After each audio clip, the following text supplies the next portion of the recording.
Hi, my name is Lars. These are my parents, Ellen and Karsten. They're both painters and are very inspirational to me. They immigrated from Germany in the 1950s. When I was 8, they made a bold decision. My dad quit his job as a designer and moved our family from Chicago to northern Wisconsin to open a gallery. My parents always had interesting people over, playing music, telling stories, and of course, singing German drinking songs. We were surrounded by art and had lively discussions about their paintings. They encouraged creativity. I wanted to build a treehouse. They said, go ahead. As a kid, I loved building stuff and taking stuff apart.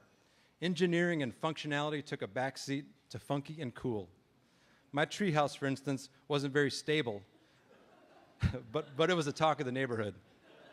I assured my sisters that it was safe, but I think I was the only one that braved the second floor. Customizing bikes was the ultimate. This is 1970. Can you tell by my pants? I wasn't really patriotic, I just wanted to be groovy. I put this bike together from the parts of several broken bikes, and I really loved it. There were a few rough years, and we didn't have a lot of money, but it didn't bother me. I kept building stuff and having fun. My friend Billy's dad was a shipbuilder in Sturgeon Bay, so we thought we could build a hydroplane. It was our summer project, and we worked on it every day. That was 1975. It was time for the maiden voyage. Eagle Harbor, Ephraim, Wisconsin. That's me driving and my friend Billy nervously watching. The first ride was the last ride. The bow did a nosedive into a 1-foot wave and broke clean off. The boat sank in seconds, but luckily the water was only a few feet deep, so the rescue and recovery was easy. I got my first camera and loved it. It was an Instamatic.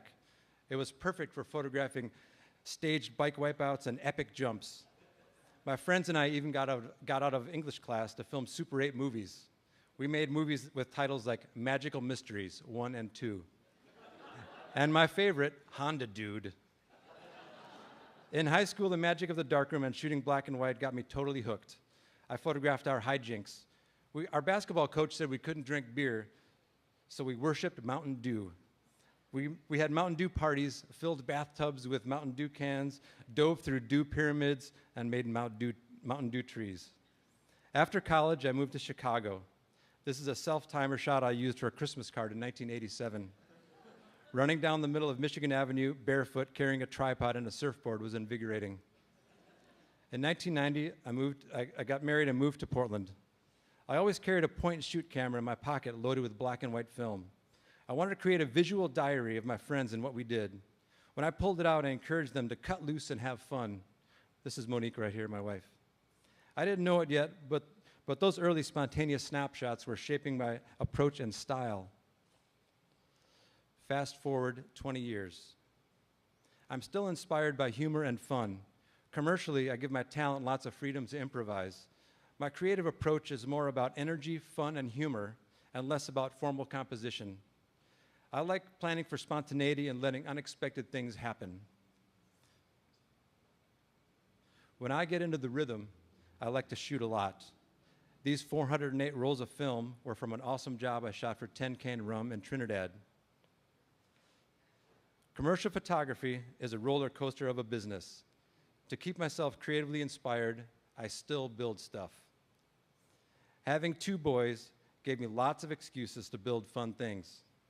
They needed a land speed trailer, so I learned to weld and built this death machine. The kids loved it. I blasted our boys around and their friends around a piece of property we had called the Nut Farm. As a photographer, having kids means you have subjects at your disposal. This is my youngest son, Finn. He loved helping me with this shoot. I mounted the photo to matchbooks and used it as a promo piece. Shooting self-promotions is a great way to stay fresh.